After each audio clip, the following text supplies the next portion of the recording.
Here is presented Swami Sivananda's translation and commentary on the third chapter of the Bhagavad Gita, which focuses on Karam Yoga.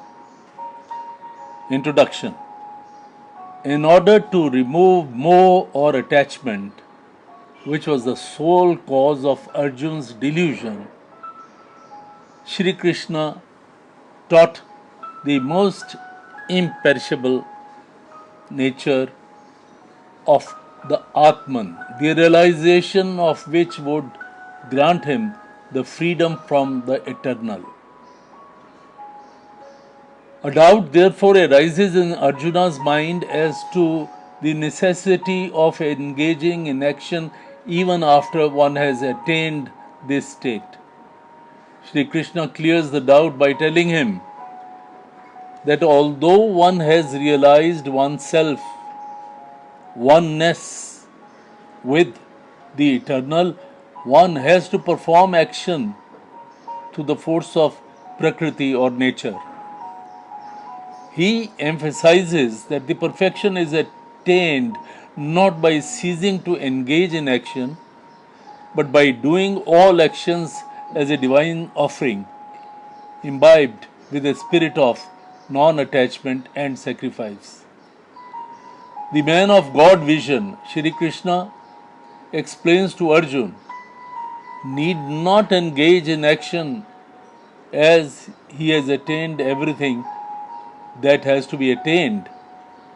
He can be absorbed in the calm and immutable self, but to perform action for the good of the world and for the education of the masses is no doubt superior. Therefore, action is necessary not only for one who has attained perfection, but also for one who is striving for perfection. Shri Krishna quotes the example of Janak, the great sage king of India, who continued to rule his kingdom even after attaining God realization. Prakriti or nature is made up of three qualities: Rajas, Tamas, and Sattva.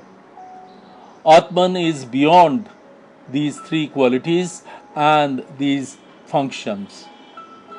Only when knowledge of this fact is dawned, one does not attain perfection. The Lord tells Arjun that each one should do his or her duty according to his nature, and not doing the duty is suited to one's nature in the right spirit, because you have to perform. Not doing the duty is not in the right spirit. Arjun raises the question as to why the man commits such actions which cloud his mind and drag him downwards. Shri Krishna answers that it is desire that impels man to lose discrimination and understanding, and therefore he commits wrong actions. Desire is the root cause of evil actions. If desire is removed, then the divine power manifests in full glory and one enjoys peace, bliss, light, and freedom.